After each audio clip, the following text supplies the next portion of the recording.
69년 그러니까 뭐 어줍지 않게 노동운동 한다고 공장 생활도 하고 하다가 95년에 복학을 했고 그러니까 95년에 3월에 복학을 해서 이렇게 88학번이죠. 네, 그렇죠.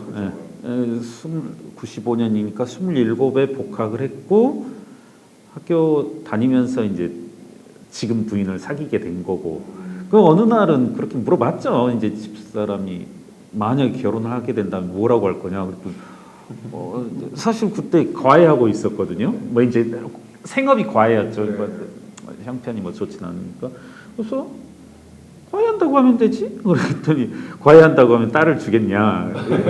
그래서 아니 좀 심각히 고민했어요. 그 말을 듣고 막 고민하다가 이제 연대가 이제 회계사 공부하는 사람들이 많아서 환경계가 좀 발달한 학교기도 하고. 그렇죠. 예. 그때 하숙집에도 한 세 명, 두세 명이 이제 하숙을 하고 CPA 공부를 하고 있었고 그래서 그날 이제 저녁에 시작하기로 한 거죠.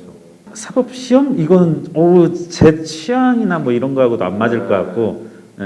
법관이 되겠다는 생각은 좀 안 맞아요. 전혀 그리고 막 이제 법관 뭐 이런 거보다는 무슨 시험을 빨리 합격할 수 있을까 이렇게 봤는데 수학은 조금 자신이 있었으니까 그럼 회계사 공부 하자 해서 한 거죠. 저는 이제 생각해 보면 이제 광주라는 영향이 아무래도 컸죠. 광주에서 초중고를 나왔고 광주에서 나왔고 이제 사실은 대학교 입학하고 하면서부터 그때가 이제 88년이고 어떻게 뭐 이런 말씀은 그렇지만 학업을 내가 해서 뭐 석박사를 하고 그런 생각 전혀 없고 1학년 때부터 거의 집회만 나다니고 뭐 그랬죠. 우리 때도 참고로 이제 광주 출신이면 되게 그런 경우 저 같은 경우는 흔히 있었죠. 하숙집이 이대 앞에서 있다가 이대 후문에 있다가 정확히는 이대 후문에 있다가 연대 동서남북이니까 서문 쪽으로 이사를 했어요. 그러니까 하숙집이 이전을 하면서 이대 하숙생들이 여러 명 온 거죠. 주인을 따라서. 하숙집에서 만나셨군요. 네, 하숙집에서 만났습니다. 그래서 하숙집에서 만났고 이제 나이 차이가 5살, 4살, 5살 나니까 그 이제 막 남녀 감정 없이 그리고 저는 이제 나이가 있으니까 그때 당시로는 이제 술 퍼먹고 와서 저녁 때 와서 이제 이렇게 뭐 하숙집 식탁 같은 데서 술판 버리면 이제 앉아 있고 하다가 이제 정들어서 이렇게 자연스럽게 정들어서 똑같은 오빠를 조심해라고 그런 거죠. 그런 거죠. 네. 사실은 3일도 그만두고 3일에서 나오고 이제 이른바 벤처 전문 회계법인이 있었어요. 그때 벤처 붐이었고 거기서도 이제 사실은 2번 다 깡다구 우리다가 이제 그만뒀죠. 뭐 분식이 있으면 넘어가자. 난 죽어도 안 된다. 뭐 이렇게 2번 다 싸웠죠. 그러니까 벤처 이쪽으로 가셔서 했다가 이제 아무래도 그런 이제 트러블이 그랬죠. 좀 사실 거기서 막 깊이 결단하고 뭐 그런 거보다도 그냥 뭐라고 하면 난 죽어도 안 된다. 그냥 이렇게 사실 거의 쌍욕하면서 싸웠죠. 그러니까 이제 그런 건 있었죠. 그러니까 뭐 변호사는 민변, 의사는 인의협 이런 게 있어서 되게 부러웠고 노동운동 했었고 그 다음에 아직도 저는 그런 감정이 있는데 여하튼 이제 지금 그런 분들을 만나시는데 같이라기보다는 먼저 노동운동에 들어가셨고 투신해서 지금까지도 그쪽에 일하시는 분들 분명히 계시거든요. 그런 분들 보면 이제 항상 미안했죠. 미안하고 죄송하고 지금도 있고. 그래서 그런 마음으로 있어서 이제 회계사라는 직업을 가지고 그걸 뭐를 할 수 있을까 좀 개인적으로 상당히 고민했어요. 깊이 고민하다가 일단은 아무데도 그런 단체라는 게 없으니까 회계사로서 할 수 있는 것은 그래서 그때 당시는 98년에 그 소액주주 운동이 활발하게 되던 때라 그때 이제 참여연대를 이제 문 열고 들어갔죠. 근데 이제 회계법인 생활하면 분명히 맞아요. 제가 뭐 3장에 있다, 3일회계법인에 있다 하면 못하고 만약에 회계법인에 있으면서 나 참여연대 활동한다 하면 그거 못 있는 거지. 이게 용납 안 될 겁니다. 절대. 이제 그래서 개업하게 된 이유도 있었는데 사실은 개업하게 되면 그 둘이 그 경제적인 영역에서 이렇게 충돌되는 경우는 거의 없다고 봅니다. 그러니까 그만큼 이제 저희들끼리 회계사들끼리 농담하는 게 뭐냐면 우리가 의사보다 낫고 변호사보다 나은 게 의사들은 직접 진료해야 되고 변호사들도 법정을 나가야 되는데 우리는 안 그래도 된다 이런 말들을 하거든요. 저도 제가 개업 후에 2003년에 개업했으니까 19년 동안 특별하게 제 기억에 이렇게 뭐랄까요 그 생업하고 이렇게 시민사회운동이 경합했다 충돌하는 경우는 없었습니다. 근데 이제 그런 말들 해요. 그분들은 자기들은 뭐 이걸 하면은 불이익을 겪는다, 불이익이 왔다 이런 말 하는데 이제 저는 속으로 내지는 술 먹으면서 그런 이야기하죠. 내가 이 일을 안 한다고 해서 삼성이 나한테 오냐, 뭐 현대가 나한테 오냐, 나는 관계 없다. 제가 쌍용자동차 해고노동자 사건에서 그 해고무효소송에서 2심에서 이기고 그거 이제 제 판단인데 그거의 계기가 되어서 이제 참여연대 중앙임원이 됐어요. 저희들이 되게 참여연대가 섹터별로 이렇게 움직이는데 어느 날 제 생각엔 그걸 기화로 중앙임원이 되면서 되게 부담스럽고 처음에 고사를 했던 이유가 나는 그렇게 참여연대가 지금 사회에서 바라보는 만큼 진보적인 개혁적인 어떤 시선, 의무 이런 것들이 있는데 나는 그걸 할 만한 역량이 안 된다. 그리고 그만큼 진보적이지도 않다. 제가 이때 진보적이라고 쓰는 것에는 저는 지금도 지적 도덕적 우위, 지적 도덕적 의무가 있다고 생각을 하거든요. 진보라 자칭할 수 있기 위해서. 그래서 나는 그만한 짐을 지어질 수 없고 내 스스로도 그만한 단계가 아니다. 또 사실은 지금도 제가 좀 꺼려지는 부분이고 내가 진보다라고 하기 위해서는 그런데 그런 의미에서 저는 내가 지금 진보다라고 말하기는 꺼려지지만 다른 한편으로 이제 상대적인 기준으로 본다라면 우리 사회의 이제 많은 인사들의 상대적인 기준으로 본다라면 저는 이제 그런 생각을 했어요. 어느 날인가는 처음에는 그러니까 부집행위원장이 되면서 내가 제일 오른쪽일 것 같다 이런 생각을 했는데 회의를 하고 만나보고 겪어보고 일을 하면서 어느 날은 내가 제일 왼쪽 같다는 생각을 했어요. 예, 일을 하면서 지금 이제 돌아가서 지금도 그런 생각이요. 상대적인 기준으로 본다라면 지금 내가 상당히 왼쪽에 있다라는 느낌이 들어요. 예, 예. 그러니까 저는 우리 지금 사회에서 많은 인사들이 스스로를 진보 인사라고 진보 개혁적 인사라고 하는데 절대적인 기준으로 본다라면 그 사람들 중에 몇이라도 그와 같은 그 자기 스스로 이름 붙인 것을 감당할 수 있냐 보면 대단히 회의적이라고 보거든요. 저는 약간 추상적인 의미도 있지만 과연 그 사람들이 지적으로 도덕적으로 지적으로 보수적인 뭐 이른바 국민의힘보다 지적으로 앞서냐 도덕적으로 앞서냐 아니라고 생각하거든. 민주당이든 정의당이거든. 그래서 절대적인 기준으로 본다라면 제 스스로 진보라고 자칭하기 참 멈거려지고 부끄러워지는데 어떤 상대적인 잣대 우리가 뭐 진보 보수라는 그런 걸 포기할 이유가 없다라면 그렇게 본다면 저는 진보다. 저는 우리나라에서 진보 보수 또 나아가 좌파 우파라는 것도 너무 희화화되고 형해화돼 버렸다. 그 진짜 뭐 말도 안 되는 철험의 인사들이 개혁 진보 이야기하면서 떠드는 거 보면 정말 좀 부끄럽죠. 그렇다고 그 사람들도 보수라고 하면 보수만큼의 그런 엄격성을 또 가지고 있냐? 그것도 아니잖아요. 그 사람들은. 전 처음에는 진짜 양아치밖에 안 된다고 생각해요. 양아치 건달들. 그 말 말고는 뭐가 있을까?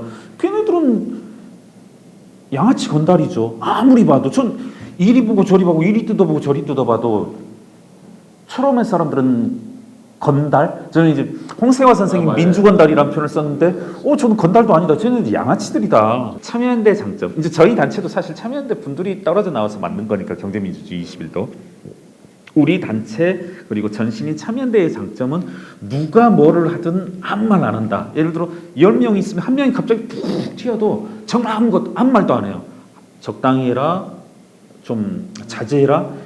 이런 거 전혀 없거든요. 우리 참여연대는. 그러니까 정말 그게 좋은 전통이고 살려야 되는 건데 한 명이 갑자기 조용히 딱 막 치고 나가도 아무 말 안 하고 이랬던 사람이 한 1년, 2년, 3년을 쉬어도 아무 말 안 해요. 왜 안 나오냐, 뭐 한번 만나보자, 이야기해보자 이런 것도 없어요.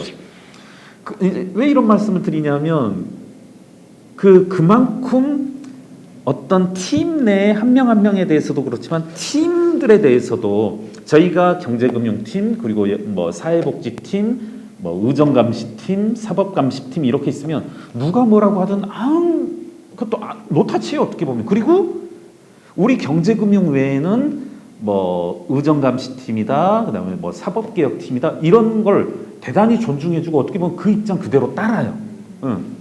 그래서 저도 뭐 예를 들어 과거에 공수처다, 오케이, 그리고 뭐 천안함이다, 오케이, 뭐 좀 의문이 있다, 저도 의문이 있다, 뭐 이렇게 다 가고 다른 팀에서 취하는 입장을 정말 100%다 받아들이고 어떻게 보면 뭐 굳이 내 입장을 가질 필요도 없이 그냥 누가 물어보면 그거 그대로 반복한다든가. 근데 이제 조국 사태 때 우리는 우리 하듯이 했었죠. 그냥 우리 나름대로 분석하고 아니다,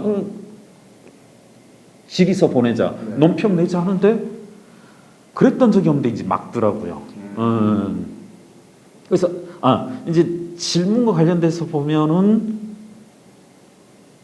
지금 드린 답변도 이제 의미 없는 거나 그게 아닐 텐데 그래서 이제 소위 빡돌았던 거고 참여연대 사람들하고 충돌을 일으켰던 거고 전혀 그동안에 우리 활동 방식하고는 전혀 달랐었으니까 그래서 이제 질문에 대한 답변으로 돌아가 보면 그래요. 몇 번 이제 어디에서 좀 거창한 답변을 했던 게 좀 주제 넘는 답변, 낯간지러운 답변을 했던 게 너희 모두가 침묵하면 돌들이 일어나서 말하리라. 이제 저는 그 구절이 되게 와닿는데 아무도 말을 안 하니까 아무도 말을 안 하고 저는 사실 정치적인 사안에 입장을 써본 적이 거의 없어요. 뭐 누가 요구하지도 않았고. 근데 지금도 사실은 좀 자제하고 정치적인 입장을 쭉 쓰는 건 자제하고 되게 쓰더라도 짧게 하는데 저희가 이렇게 주목을 받게 된 건 저는 저의 노력 뭐 이런 거 이전에 어떤 사회적 요구가 아닌가. 이때의 사회적 요구로 하는 건 그거 아까 말씀드린 거 그거 뭐 모두가 침묵하니까 내 입을 빌어서 어떤 뭐 일반 국민들의 요구 이런 것들이 분출되어지는 거 아닌가. 그러니까 내가 적어도 정치 분야에서 하는 말은 내 말이 아니라 누군가 하고 싶은 말일 거다라는 생각을 해요. 지금 현재를 여쭤보신다면 이제 전혀 뭐 전 전혀 거리낌 없고 그래서 이제 뭐 최근엔 안 썼지만 저는 이제 그런 표현을 몇 번 썼던 게 예를 들어 이제 뭐 조선일보로 찝어볼게요. 그러니까 그때 그렇게 썼으니까 우리 이제 저 야구를 좋아하는데 WAR을 한번 과거 5년 내지는 이제 뭐 최순실 사태니까 한 7년 8년을 거슬러서 한번 신문사별로 WAR을 해보자. WAR을 보면 한번 해보자. 조선일보가 얼마인지, 중앙일보 얼마인지, 동아일보 얼마인지, 한겨레 얼마인지, 경향 얼마인지 그러고서 한번 얘기해보자. 는 게 이제 제 시각인 거죠. 그랬을 때, 야, 도대체 뭘 가지고 그럼 조선일보를, 중앙일보를, 동아일보를 깔 수 있는지. 난 예전에 안티조선 운동했고, 뭐 떠들고 찍고 까불고 했었는데, 난 그때 생각과 지금 생각 동일하고, 지금도 만약에 조중동이 그런다면 또 까겠죠. 그리고 뭐 한겨레도 저는 요즘 까고, 오마이뉴스 까고 하니까. 그래서 저는 뭐 바뀐 바가 없다고 생각하고, 뭐 이렇게 표현을 쓰는 약간 그쪽의 시각을 반영해서 쓰자면 조중동이 지금 이와 같은 역할을 하는 걸 안타깝게 바라봐야 되지 않나. 지금 한겨레의 역할이 과연 뭔지, 또 하나 MBC가 문재인 정부 하에서 5년 동안 어땠는지, KBS가 어땠는지는 스스로가 좀 돌아봐야 될 부분이 아닌가 그분들이. 제가 대학교 때 집회 때 나가본 적이 없거든요. 한 번도 발언해 본 적이 없어요. 이건 그 정도로 이렇게 오프라인에서 외향적인 성향은 전혀 없어요. 집회 나가서 발언할 이제 참여연대 집행위원장이 되다 보니까 종종 그런 기회가 있었는데 그때도 버벅거리고 웬만하면 안 하고 뺄 수 있으면 빠져버리고 저는 안티조선이라는 게 생기고 그때 온라인 공간이 생기니까 거기에서부터 조금 키워 기질은 좀 있었던 것 같아요. 그러니까 저도 이른바 온라인 공간에서 1세대처럼 천리안이다 뭐 하이텔이다 이때부터 했는데 그때 보면 온라인과 오프라인 성향 전혀 다른 사람들이 몇 명 있었거든요. 있었어요. 있어요. 근데 가만 보면 저도 그런 성향 아닌가. 그러니까 물론 오프라인에서도 수업 동아리 공간에서는 까불까불하고 장난치고 뭐 헛소리하고 하는데 이렇게 대중 앞에 나서고는 전혀 못 하거든요. 그리고 안 하리라 생각을 했었고, 그래서 셀럽이란 말 지금도 좀 부담스러워하고, 그러니까 온라인에 그러니까 페북이라는 곳이 있어서 제가 좀 속으로 말하면 이지랄 하고 있는 거 아닌가. 온라인에서 이러고 오프라인에서 좀 이런 거 솔직히 많이 부담스러워요. 많이 부담스럽고 막 누가 와달라 어째라 만나자 하는 게 솔직히 부담스러워요. 그러니까 안 하고 싶은데 해야 된다는 것도 알고 한 말씀으로만 하면 이제 전혀 그런 걸 느낀 적이 없고 전혀. 그리고 이런 한번 편하게 말씀드려 보면 이제 그런 질문들 이렇게 하는데 약간 싸가지 없이 얘기해 보면 이제 철학을 전공했고 이제 아까도 말씀드렸지만 그 한마디로는 좀 겸손해지자 나에게 스포트라이트가 오면 그거를 내가 감당할 수 있는 그런 걸 그릇을 만들자. 그리고 자칫 그런 때에는 그 군중들이 만들어내는 김경률의 상이 가짜이고 나의 진짜 모습은 되게 작을 수 있다. 이런 걸 많이 되새겼어요. 무슨 말씀이냐면 예를 들어 그런 경험 있거든요. 그러니까 뭐 예를 들어서 뭐 종종 있었는데 학교에서도 뭘 하자 다 모여서는 이렇게 해놓고 나가면 다 빠져버리는 경우 있거든요. 직장 생활에서도 뭐 비슷한 말씀인데 근데 그런 걸 보면서 사람은 원래 그런 거. 그래서 저는 그런 사람들에 대해서 분노한 경우가 많진 않아요. 조금 야 뭐 순대지 않냐 할 수도 있지만 참여연대 모습들을 보면서도 인간은 그럴 수 있는 것 내지는 좀 더 좁혀 말하면 지식인은 충분히 그럴 수 있는 것 이렇게 해서 그 사람들을 탓하기보다는 그냥 뭐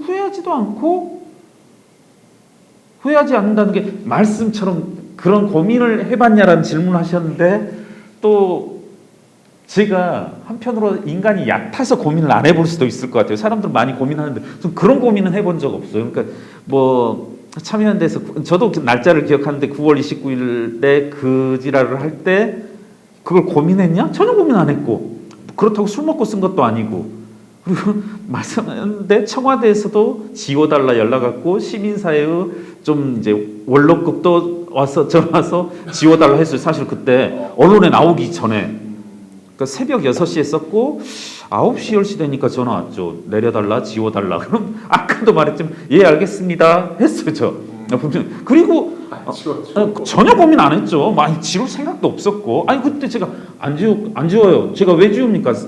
전 이제 그런 생각이 있죠. 지우고 내가 뭐하러 싸워 지금. 그냥 예 알겠습니다 하고 끊고 그냥 전혀 생각도 안 하고 냅뒀죠. 뭐 신경도 안 쓰고. 그런 고민을 해본 적은 없어요. 그러니까 막 회계법인에서도 뭐 예를 들어 분식 가지고 싸울 때도 예를 들면 다 빠지거든. 같이 봤으면서도 다 빠져. 그래도 뭐 저런 놈이 있어라는 생각 별로 해본 적 없고 기억나는 게 그거예요. 그러니까 9월 29일 날 그 글에 썼을 때도 그 민주노총에 이제 그 고위직이셨고 지금도 활동하시는 분 중에 하나가 어떻게 보면 그런 좀 그때 댓글도 어마어마하게 많았고 언론 보도되면서 이제 했는데 그분이 뭐라고 썼냐면 김경률 회계사는 노빠꾸이다. 나는 일단 이 사람 믿어보겠다. 누가 뭐라고 해도 이 사람 노빠꾸이다. 이런 말씀 하셨어요. 그래서 그 말이 좀 인상 깊더라고요. 그 내 삶을 약간 표현해주는 단어 아닌가. 그런 페이스북 글을 몇 번 썼는데 저는 분명히 그런 측면도 있었어요. 당시 윤석열과 조국으로 이렇게 대별되는 그런 갈등도 있었는데 윤석열이란 사람 그때 당시 이제 한 번도 본 적 없고 지금도 그 집에 방문 그거 딱 1회뿐인데 문재인 정부 출범 이후 2017년 출범 이후 그때까지의 모습 중에 이른바 적폐청산의 성과, 재벌개혁의 성과 이것들을 가만 보면은 냉정하게 보면은 사실상 윤석열 서울중앙지검장 직위로 치면은 그의 역할이 상당했거든요. 삼바 사건 수사 예를 들어 이제 저희 재벌 관련해서는 여러 차례 수십 수백 차례 고발 고소를 하였었는데 고발인 조사를 가든 다 뜨뜻미지근한데 정말 다르게 수사했고 뭐 이른바 성과를 나타냈고 그리고 적폐청산 그 문재인 정부가 내세운 적폐청산들 박근혜 이명박에 대한 단죄 이런 거 누가 했었냐면 문재인 정부가 내건 슬로건을 윤석열만 오로지 이행을 했단 말입니다. 저는 이게 과장도 아니고 누구에 대한 아부도 아니고 그게 사실이라고 생각해요. 그랬을 때 이 사람에 대한 기대? 그건 분명히 있었고 그래서 저는 뭐 2022년 뭐 대선 국면 작년 말 대선 국면에 대한 기대도 있고 물론 점점 전 정말 좌우라는 표현을 싫어하는데 우경화되어지는 모습들, 뭐 재벌 친화적인 모습이 보이는 것도 지금 분명하고 하는데 저는 적어도 그러니까 제가 기대를 가졌었다라면 또 찍었었으니까 기대 내지는 지지를 했던 이유는 과거 윤석열이 보여줬던 서울중앙지검장으로서 수행했던 역할들 뭐 이런 것들 그 아직도 저는 그 일련의 과정들을 알기 때문에 기대를 가지고 있고 또 한편으로는 여러 인선이라든가 그런 걸 보면서 언젠가는 나를 세워야 될 때가 분명히 올 거고 또 그걸 준비해야 되겠다는 생각도 듭니다. 답부터 말씀드리면 그럴 가능성은 없다고 보고 사실은 그 면접이라고 하는 게 어떻게 보면 별거 아닌 이벤트잖아요. 그러니까 저도 응했던 거고 사실 그 사건을 제외하고 민주당에서 대선 후보 면접회가 있다 하면 관심이 있을까요? 저 사실은 그 일 있은 얼마 후에 정의당에서 또 비슷한 이벤트를 했고 제가 들어갔거든요. 솔직히 뭐 무슨 생각이 있으면 그럼 좀 조회수 좀 나오겠다 했는데 제가 알기로 조회수 거의 없고 기사도 없었어요. 저는 그러니까 다시 정리하자면 애초에 응했던 것도 뭐 별거 아닌 이벤트여서 응했던 거고 그걸 또 안 할 전 무슨 생각 진중권 교수님과는 다르게 진중권 교수를 디스하는 게 아니라 저는 예를 들어 국회에서 증인 채택을 하면 저는 나가야 될 의무가 있다고 보고 증인 참고인면 그래서 항상 이제까지 다 나갔었고요. 참고로 저번도 그렇고 이번도 그렇고 국힘에서는 증인 채택하고 나서 저한테 연락을 줬는데 anyway 이번 그렇게 불렀을 때도 저는 뭐 특별하게 깊이 고민하고 한 건 아니에요. 그래서 저 무슨 생각이 든 이게 결과적으로 질문에 대한 답변은 아니라고 정리해두고 아주 조그만 사건을 이렇게 거대하게 만들어버린 거 저도 지금도 얼마 전에도 검색해보면서 깜짝 놀랐는데 그게 정말 기사 많이 나왔거든요. 그러니까 별거 아닌 사건을 이렇게 크게 만든 것은 민주당이고 민주당의 뭐 속좁음이라기보다는 민주당의 어떤 실상을 적나라하게 보는 거 아니에요. 속좁음의 문제는 또 아닌 것 같아. 그러니까 아사리판이라는 어떤 공적 정당도 아니라 이게 좀 정당 아니라고 봐. 이게 무슨 정당이야? 정당에서 다른 의견을 가지고 있는 사람이 면접관 별다른 이벤트도 아닌 하찮은 이벤트의 면접관으로 오는 거에 대해서 그 대선 후보들이 나서서 정말 단말마적으로 반응을 했잖아요. 뭐 김경률 거짓말 치는 사람 김경률 뭐 완전 인격적인 폄하까지 한 것으로 알고 있는데 좀 웃겼죠. 국회의원 지금 재선이지만 6년 7년 동안 뭐 했습니까? 근데 이제 사실은 별로 저도 관심 없이 뭐 일배 그런 이야기가 많이 들었으니까 그냥 이제 가볍게 그냥 똥 치우듯이 이제 대꾸 한 건데 또 그것도 뉴스가 되긴 하더라고요. 전형적인 그런 통로 민변 참여연대 이렇게 해서 좀 뭐 지금 이렇게 하면 하찮게 봅니다. 1년 전쯤에 김부겸 총리 청문회 때 에피소드 간단히 말씀드리면 제가 그때도 조수진 의원이었는데 질문이 지난 문재인 정권을 어떻게 생각하냐 하길래 그 공정, 정의, 평등이라고 하는 문재인 정부의 어떤 표라고 하는 것이 탁현민 비서관의 소품이 되어버렸다 이런 말을 했더니 그때 박재호 의원인가가 잠깐 쉬는 시간에 이렇게 손가락질하면서 가까이 있었거든요. 손가락질하면서 저거 공격해야 되는데 저거 공격해야 되는데 이렇게 하고 나가더라고요. 그래서 그러더니 그 시간 이후로 여러 명이 달려들었어요. 그 회계사 누구죠? 아 갑자기 이름이 기억 안 나네. 그 회계사부터 해가지고 제가 제 생각엔 뭐 준비해 온 거 아니고 거의 오더식으로 온 것 같아요. 이렇게 보면서 막 질문하더라고요. 3명, 4명이 그런 일이 있었고 그래서 이제 이번 청문회 가기 전에 무슨 생각을 했냐면 그 이른바 구원도 있고 저에 대한 악담들 뭐 저도 많이 듣기 때문에 누가 뭐라고 하는 다 민주당 의원들 뭐라고 하는 알기 때문에 혹시라도 이번 청문회 한동훈 장관 청문회에서 좀 조심하자. 어떤 의도였냐면 쟤네들이 한동훈 장관 청문회를 이제 전의 생각으로는 깽판 놓을 목적으로 나를 도발할 수도 있다. 난 건드리면 어떤 식이라는 걸 알기 때문에 그래서 내부에도 저희 단체도 보고해야 되니까 이러하고 뭐 증인 제안이 왔다 가겠다고 했고 이렇게 하겠다 좀 가급적인 충돌을 안 일으키고 나로 인해서 또 이슈가 되는 건 절대 바람직하지 않기 때문에 조용히 있다 오겠습니다 이렇게 하고 그런 생각으로 갔어요 정말. 네.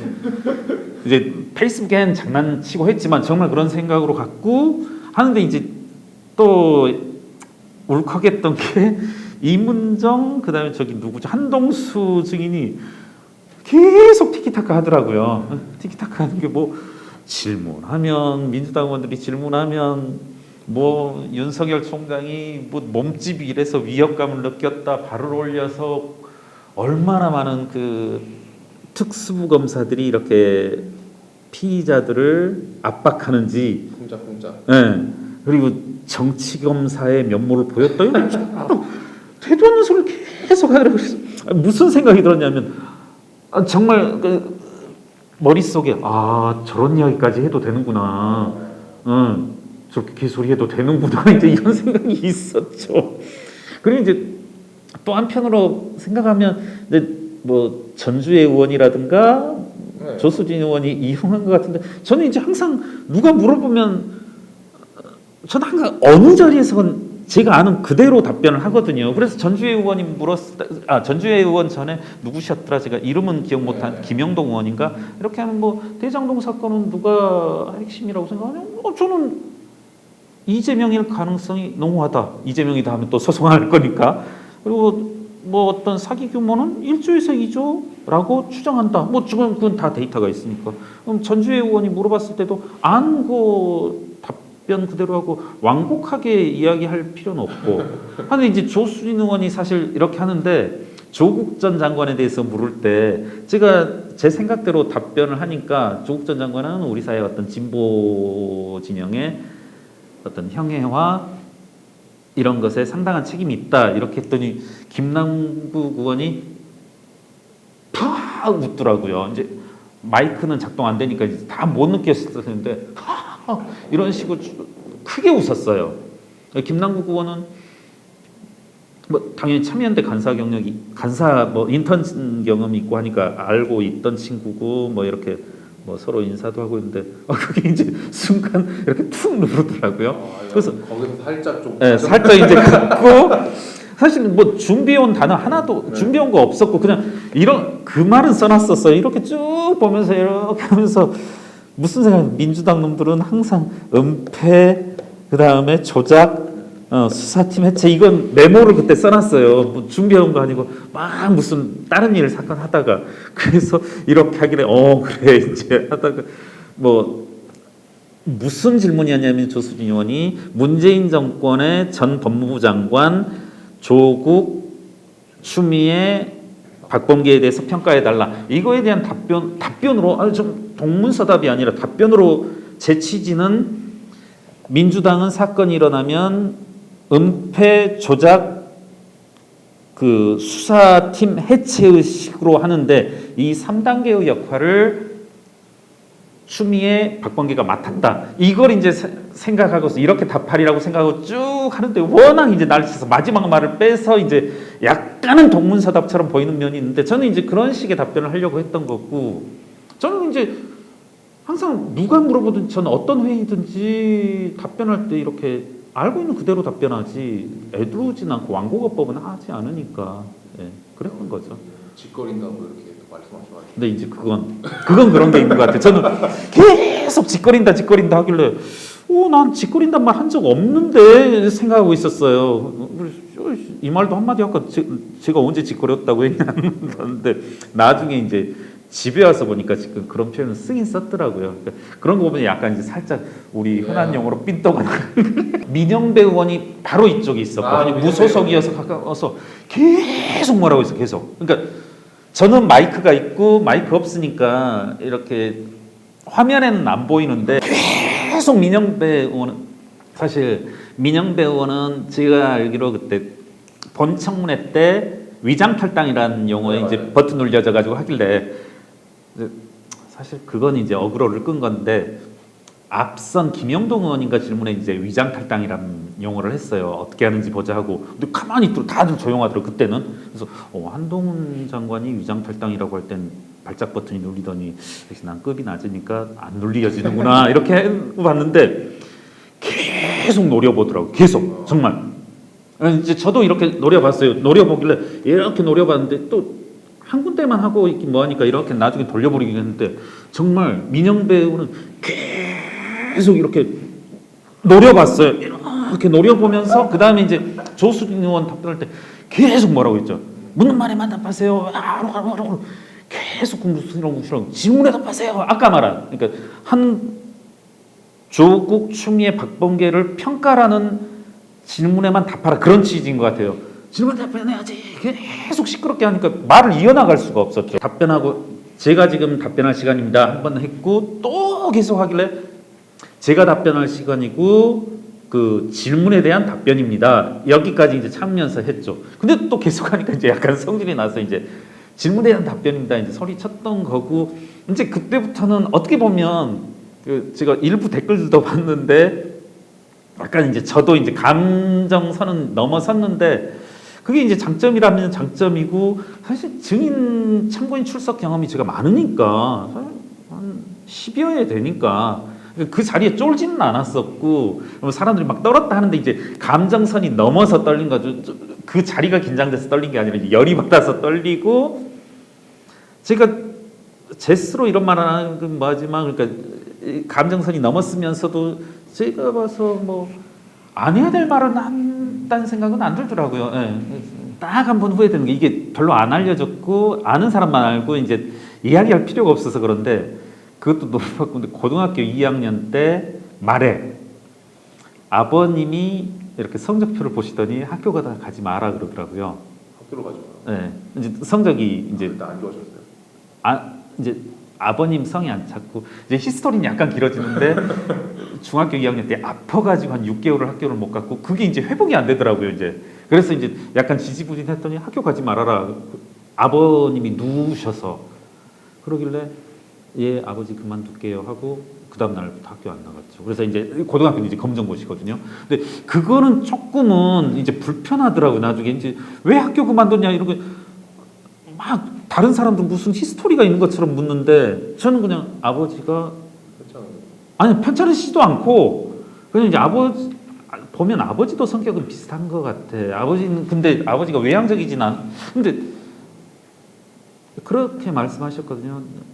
이제 화가 나셨겠죠. 이제 성적표를 보고 학교 가지 마라 하니까 예 아버지 알겠습니다 하고 그 다음 날부터 안 가죠. 이제 조금 그런 성격이거든. 제가 근데 그건 약간은 좀 후회돼요.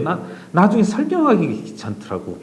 근데 그것도 너무 웃겨요. 그러니까 보통 맞아요. 아버님들이 자식이 성적표 마음에 안 들어도 네. 그냥 혼내거나 아버지는 또 저하고 전혀 다른 게 아버지를 참 좋아했고 대학교 2학년 때 돌아가셔 이제 연세는 있으셨어요. 45에 났으니까 그때 고등학교 2학년 때 환갑이셨겠구나.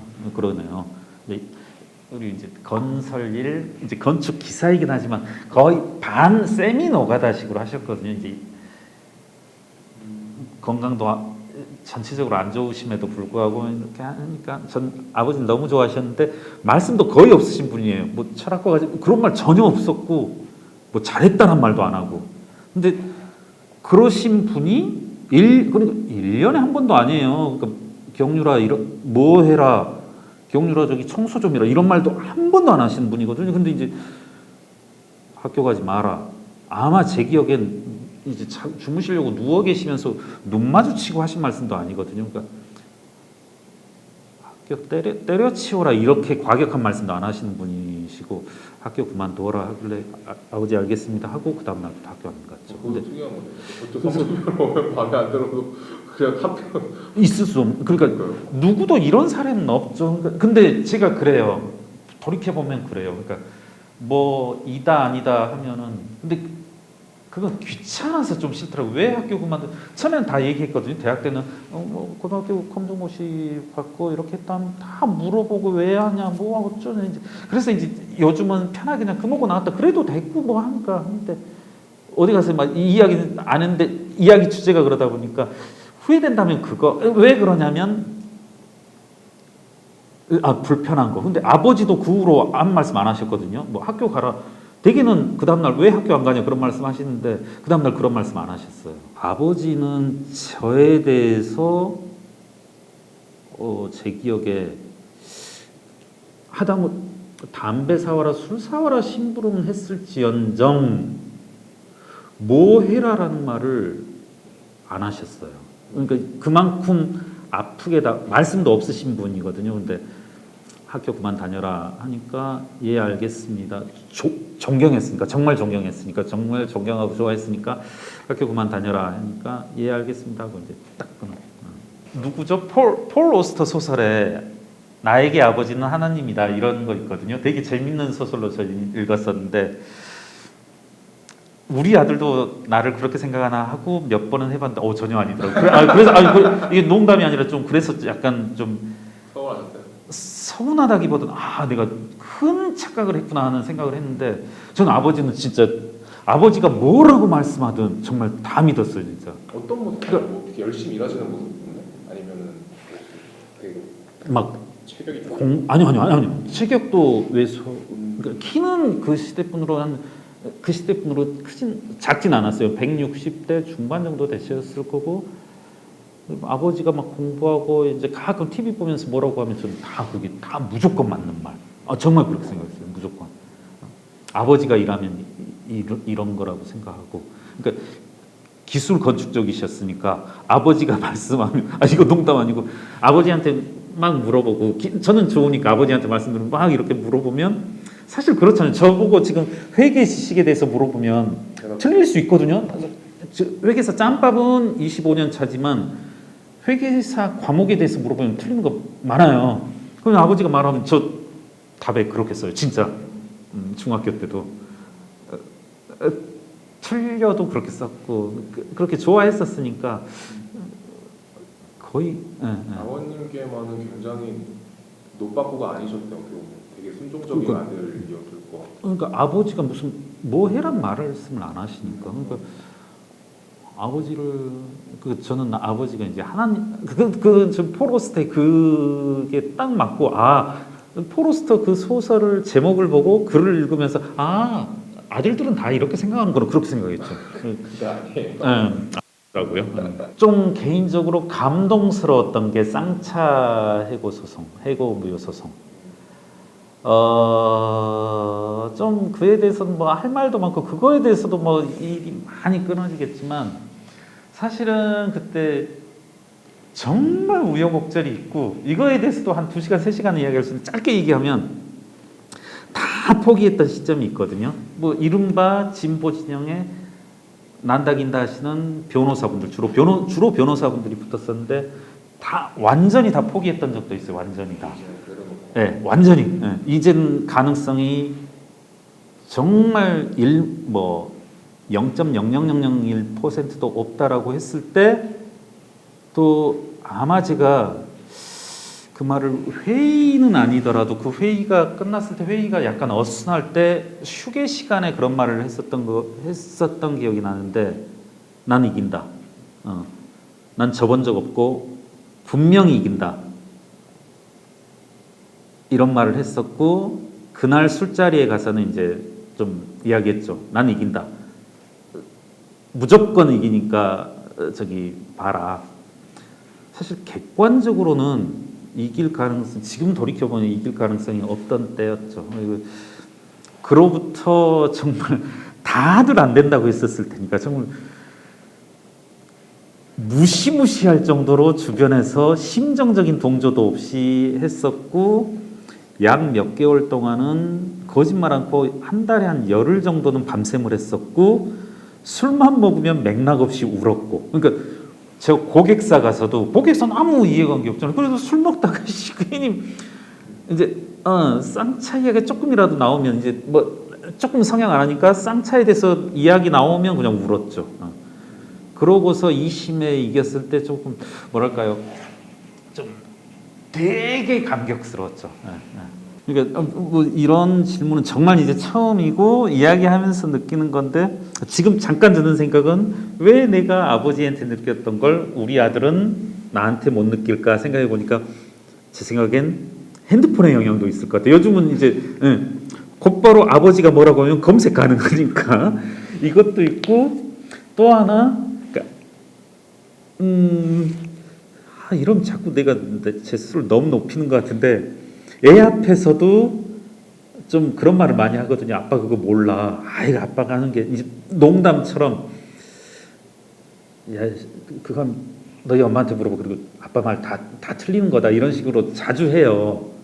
그런 것도 있지 않을까. 저희 아버님은 이제 말씀 자체를 안 하셨으니까 하늘처럼 보였던 거고. 뭐 무슨 얘기를 할 때도 이제 조금은 난 모르는 거다. 이런 건 좀 이런 말은 안 해야 되는데 그러니까 좀 항상 어디가 스스로 좀 겸손해지자라는 생각을 하거든요. 겸손해지지 않으면 칼 맞을 수 있고 아까 말한 뭐 그런 식으로 겸손해지자라고 생각만 하지 말은 안 하는데 오늘에서만 하는데 그러니까 애 앞에서도 조금 야 아빠 말 다 틀리다. 아빠 말 들으면 그 큰일 난다. 아빠한테 말 듣고 학교 가서 이야기하면 큰일 나. 하면 이제 애들도 농담처럼 아빠 말 듣고 딸아이한테는 키친치킨 맨날 말장난을 많이 했거든요. 뭐, 야 치킨 시켜와. 지금도 그래서 우리 애들 다 헷갈리는데 저도 헷갈리. 키친 시켜와. 막 이렇게 하면 하고 또 뭐도 있었다나 예를 들어 아웃 오브 사이트, 아웃 오브 마인드가 건강한 정신은 건강한 육체에서 나온다. 이렇게 이제 장난을 쳤어요. 맨날 아웃 오브 사이트, 아웃 오브 마인드, 건강한 육체에서 건강한 정신으로 이렇게 제가 이제 거짓말이다 이런 말도 안 하고 맨날 그런 말을 하니까 애가 학교 가서 했나 봐요. 그 딸아이가 고등학교 때 아빠 아웃 오브 사이트 아웃 오브 마인드가 아니라고 그래서 막 이제 그때도 웃었는데 뭐 그런 것 이제 좋게 해석하면 애들한테는 이제 좀 권위 없는 모습으로 보여졌음에도 내 스스로는 하느님이다라는 착각을 한 것 같아. 애들은 이제 현실 인식을 빨리 한 거고. 아들한테도 이제 되게 미안했던 게 조국 사태 한참일 때 문자가 딱 간단하게 아빠 힘내세요. 이게 그때 당시가 몇 학년이었을까? 대학생이었을 텐데 이 말을 보고 좀 뭐라고 할까요? 네? 울컥보다도 애가 보는구나. 댓글들을 보는구나. 댓글 보고 했을 것 같아요. 기사 보고 하는 게 아니라 좀 상처가 안 됐으면 좋겠다 해서 미안하죠. 미안하고 아빠로서 애들한테 바라는 건 그러니까 딸아이한테는 그래서 너무너무 미안하고 아들한테도 좀 이제 반성을 하는 게 제 아버지가 저한테 했던 것과는 다르게 조금 잔소리를 했었던 것 같아요. 제가 했었던 게 좀 미안하고 좀 그래도 하나님으로 남기보다는 그래도 권위 없고 편안한 아버지로 남고 싶어요. 그러면서도 이제 하나님이려고 했으니까 그런 게 좀 미안하고 지금도 자유롭게 살았으면 좋겠어요. 그러니까 자유롭게 살았으면 좋겠어요. 그러니까 저는 이제 이른바 운동권 세대로 자유란 말은 어떻게 보면 금기어 중에 하나였잖아요. 그리고 그 자유라는 표현은 아주 제한적으로 썼었고 정말 한번 돌이켜서 제가 그때 대학생 당시로 돌아가면 마르크스가 자유로운 인간들의 연합체란 표현을 썼을 거예요 아마 어디에선가. 근데 그럴 때 말고는 자유란 표현을 안 썼는데 이제 진중권 교수께서 편하게 이렇게 자유민주주의를 쓰는 거 보면서 정말 자유라는 단어를 조금 우리가 새롭게 받아들이고 정말 진정한 가치 아닌가 인간에게 있어서. 좀 아들한테도 좀 자유롭게 자랐으면 좋겠어요. 그 자유를 많이 해쳐왔으니까 미안하고.